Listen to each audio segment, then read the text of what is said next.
Shingeki no Kyojin, capítulo 130. Depois de meses, o Eren finalmente apareceu e ao mesmo tempo que ele parece completamente imponente nessa forma final, ele também parece bizarro, ainda mais com aquela barbichinha de bode que ele não tinha na forma humana, mas que agora nessa forma final de Titã ele também tem. Não sei se é uma referência a Baphomet, o pessoal ficou dizendo que é, mas eu não sei. Mas ao meu ver parece só uma barbichinha de bode mesmo. Apesar de que Baphomet tinha uma cara de bode, né? Eu não sei mais. Sei que ele naquela forma com...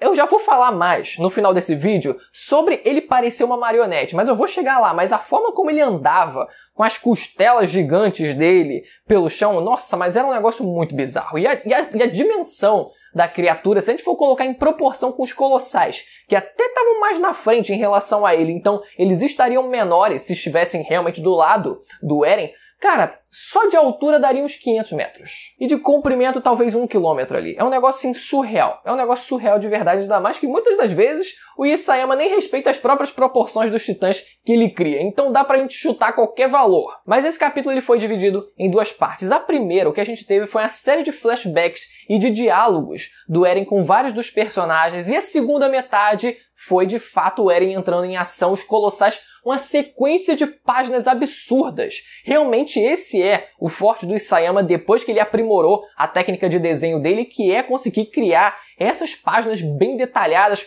um trabalho de sombra maneiro e que realmente dá vida, uma vida absurda às imagens que ele consegue desenhar. Então vamos lá, primeira parte onde a gente começa é com o diálogo dos super amigos e eles dizendo que não pretendem ir até Marley porque aquele país já estava condenado à destruição. Mesmo que eles conseguissem ir até lá, o país já teria sido pisoteado e não teria como salvar o pai da Annie. Essa foi a primeira partezinha do capítulo que eu fiquei já pensando, realmente, se isso acontecer, qual vai ser o papel da Annie agora? Porque ela não vai pular no mar para inventar de fazer a mesma coisa que os colossais fizeram, que é sair nadando para tentar ir salvar o pai dela. É muito difícil isso. Agora eles estão no navio, eles estão indo para outro lugar, então eu acho que ela vai continuar dentro do navio mesmo, né? Não sei se ela vai tentar fazer alguma coisa, né? Roubar um avião ou qualquer coisa que seja, porque ela não vai conseguir voar com o avião, né? Seria meio complicado. Mas eu tô realmente curioso para saber qual vai ser, se ela se separar desse grupo, qual vai ser a side quest dela, porque ela vai tentar matar o Eren por conta própria. Eu não sei, sabe? Eu tô realmente curioso e eu quero saber o que vocês acham que ela pode fazer de diferente se ela acabar se separando do grupo. Deixa aí nos comentários que eu quero saber. Depois a gente entra de fato nessa primeira metade do capítulo, que é uma série de flashbacks e diálogos que o Eren teve com vários personagens. A gente vê ele negociando lá com a Helena, a gente vê ele conversando com o Zeke, a gente vê ele conversando com a história também. E muitas das vezes esses diálogos parecem confusos porque os flashbacks eles vão mudando de cenário, a gente fica, caraca, mas a fala pertence a qual cenário? Qual momento que ele falou? Isso é realmente muito confuso. E tem diálogo, por exemplo, que até parece que foi dito mais de uma vez, né? Enquanto ele tá falando uma determinada frase para um personagem, parece que ele também falou aquela mesma frase para outro personagem, né? Quando, por exemplo, ele fala que a única solução para resolver aquele ciclo de vingança é a destruição do mundo fora daquela ilha, né? Ele parece estar falando aquilo para Helena, mas ao mesmo tempo ele parece que também falou para a história. Então essa mistura de flashbacks pareceu muito confusa em alguns momentos e obviamente vai ficar um pouco mais fácil de ser compreendida quando for passado no anime, porque vai ter a diferença de voz dos personagens, então vai ficar mais claro com quem que o Eren tá falando para quem. Uma das partes mais importantes dessa série de diálogos que a gente teve foi a história conversando com o Eren sobre a destruição do mundo, etc. Só que depois ele também falando com ela sobre ela ter um filho. Mais uma vez ele se posicionando para ela, não querendo que ela seja feita de gado, que ela simplesmente engravide para servir como uma incubadora para assim o sangue real ser passado adiante. Ele também chega a contar para ela as intenções que ele tem de realmente destruir o mundo, só que ela fala, cara, isso é errado, não quero compactuar com isso, e ele até sugere, ele até cogita a possibilidade, se ela realmente não aguentar o tranco psicológico de estar meio que sendo conivente e não tentando parar o Eren de fazer aquilo, né? Ele ainda cogita a possibilidade, se você quiser, eu altero as suas memórias, para você não se sentir culpada em relação a isso, mas eu vou realmente fazer isso, eu vou realmente colocar esse plano em prática. E outra coisa que ele fala também é a possibilidade dele ter um filho ele próprio. Ele pensa de fato em ter um filho, em deixar um herdeiro. E aí que entra a questão, se o bebê que a história está carregando é de fato do Eren ou não. Porque ao mesmo tempo que no começo do diálogo ele fala que não quero que você seja feita de incubadora, que isso, né? Isso é opressão, cadê a liberdade? E logo depois ele fala sobre a possibilidade dele mesmo ter um filho, dele querer também ter um filho, fica aquela dualidade. Você não quer que a história tenha um filho, mas você quer ter um filho. E aí, o filho que ela teve é seu ou não? Só que para isso a gente tem que entender um pouco do contexto, né? Ele estava se referindo a ela não ter um filho dentro daquele sistema opressivo, onde ela teria que ser feita de incubadora para passar adiante o sangue real dela, né? Só que se esse plano for colocado em prática e o Eren realmente acabar com o mundo inteiro, ela poderia ter um filho se ela quisesse. E talvez lá no fundo ela gostasse do Eren, né? Muita gente fala sobre isso, né? Da relação dos dois ser um pouco diferente, né? Ser um pouco além de uma simples amizade, a relação do Eren com a história. Isso eu acho que é tão sutil que me parece muitas vezes até imperceptível. Mas acho que isso ainda falta ser esclarecido, não dá pra ainda, pelo menos pra mim, colocar um ponto final nessa história do bebê da história.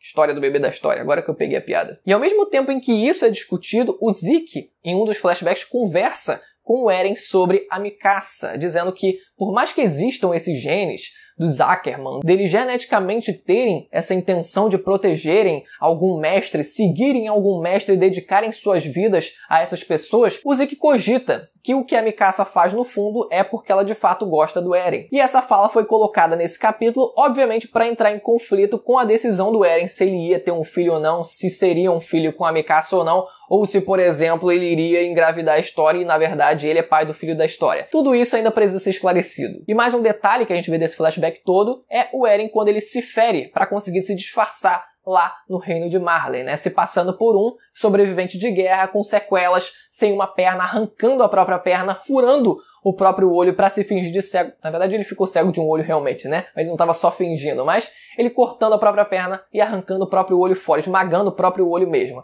E a mensagem que é passada antes da gente ir para a segunda parte do capítulo, que são as verdadeiras intenções do Eren por trás de tudo aquilo. Ele realmente quer garantir a liberdade das pessoas que ele ama. Ele realmente quer garantir que eles consigam viver em paz. E aí a gente tem, de fato, a sequência da segunda parte desse capítulo com uma série de páginas absurdas. Quando eu vi que o capítulo só tinha 37, 38 páginas, eu fiquei, caraca, mano, mas tem pouca página nesse mês? Mas na verdade é por conta da quantidade de páginas duplas que a gente teve nesse capítulo, principalmente nessa segunda parte, que foi cada página absurda. A gente vê a formação dos navios, eles atirando nos colossais, e os colossais depois a gente vê que eles mergulharam.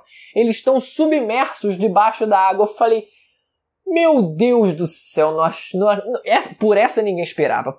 Que os colossais iam nadar debaixo d'água, acho que ninguém esperava. A gente sabe que os titãs eles possuem uma densidade corporal muito menor do que normalmente os seres humanos achariam, né? Quando a Hange ela chuta a cabeça de um titã, foi aí que ela percebeu que os titãs são muito mais leves do que eles parecem, né? Então faz algum sentido, mesmo os colossais tendo os tamanhos que eles têm, eles conseguirem nadar debaixo da água, né? Essa é meio que a desculpa, né? Porque a anatomia deles fora da densidade não ajuda muito. Eles vão nadar com aqueles bracinhos finos, aquelas pernas deles grossas pra caraca, estão conseguindo dar conta disso, enfim. O fato é que quando eles emergem, eles simplesmente levam todos os navios juntos, não dão chance nenhuma para aquele hypezinho que os humanos deram, porque aquela era a última tecnologia, a tecnologia mais recente que eles tinham naqueles navios. Se aquilo não desse conta, nada poderia ir contra aqueles titãs, e de fato não serviram de nada. E foi engraçado uma página que é quando aquele colossal passa de baixo, a gente só vê a silhueta do colossal debaixo daquele navio, o que faz a gente lembrar daqueles contos de antigamente, quando os navegadores, na grande era das explorações navais, lá em torno de 1500 ou um pouco antes disso, eu não faço ideia, mas nessa época aí, em que os personagens, os velejeiros, eles juravam que viam monstros debaixo da água, eram atacados por monstros, e ficava aquela coisa, caraca, mano, será que existe mesmo? Nesse caso, a gente tem essa reprodução moderna de como seriam os navegadores daquela época hoje em dia. Foi muito maneira essa cena da silhueta do colossal passando por baixo do navio. E o Eren aparecendo no final atrás dos colossais em formação. O Eren, meu Deus do céu, é como a gente viu no primeiro capítulo, a humanidade se deparando com um inimigo imponente e aparentemente invencível. Vamos falar da fisionomia do Eren, que a gente já tinha visto uma parte quando ele se transformou, mas nesse capítulo a gente vê ele com mais detalhes. A gente vê ele com um cabelo gigantesco. Se fosse pra cima o cabelo, era uma referência ao Gon. Mas é um cabelo todo escorrido pra baixo, e aqueles espinhos, aqueles ossos que formam, né, um X pra cima, pelo menos um Y pra cima, lembra muito a logo da Tropa de Exploração, né, que são aquelas asas cruzadas assim, né, é porque eu tô com o celular na mão, aquelas asas cruzadas assim, que lembra muito, de fato, as costelinhas dele pra cima. Só que a principal característica desse titã é o fato dele parecer uma marionete. Se vocês repararem na fisionomia, na anatomia desse titã, dá pra ver que o corpinho do Eren ele tá sendo colocado, tratado como se fosse uma marionete.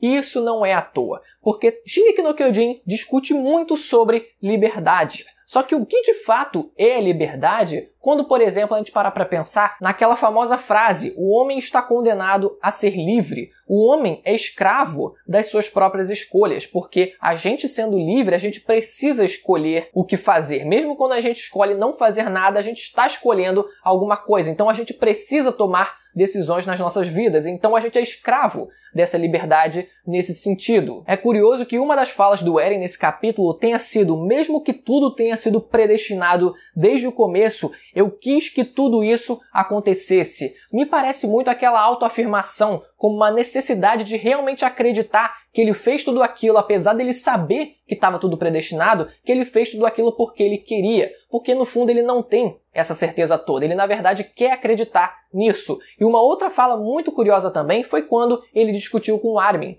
E o Armin falando para ele depois do Eren ter falado tudo aquilo para Mikasa e ter magoado ela naquela conversa dos três, o Armin ele fala o seguinte: é essa a liberdade que você quer? De machucar a Mikasa? Quem é o escravo de merda aqui? E o Eren ele fica putaço da vida, porque ele é inseguro em relação a isso. Quando ele decide magoar a Mikasa, aquela é uma decisão dele. Ele também precisou fazer aquilo por um bem maior, porque ele precisava fazer com que os amigos dele acreditassem que ele era do mal, que ele era o vilão. Ele precisava fazer aquilo para que uma outra coisa acontecesse. Então, mais uma vez, o Eren, o ser humano no geral, é condenado a fazer escolhas. Então, essa falsa impressão de liberdade é ilustrada com o Eren parecendo uma marionete com aquele titã dele. Se os cálculos estiverem certos, faltam 4 capítulos para o mangá de Shingeki no Kyojin acabar. Eu não acredito que vai ser mostrado, mesmo que o Eren ele mate todo o resto do mundo, eu não acredito que isso tudo seja mostrado. Pode ser que pule uma parte disso, porque a gente não precisa ver tudo aquilo acontecendo, né? O que a gente precisa ver são os super amigos chegando até o Eren e discutindo o que fazer, tentando enfrentar ele, se resolvendo da forma que for. Quem não é inscrito, galera, só lembrando para se inscrever no canal para acompanhar os próximos reviews mensais do mangá de Shingeki no Kyojin e quando a última temporada do anime voltar, também acompanhar os reviews semanais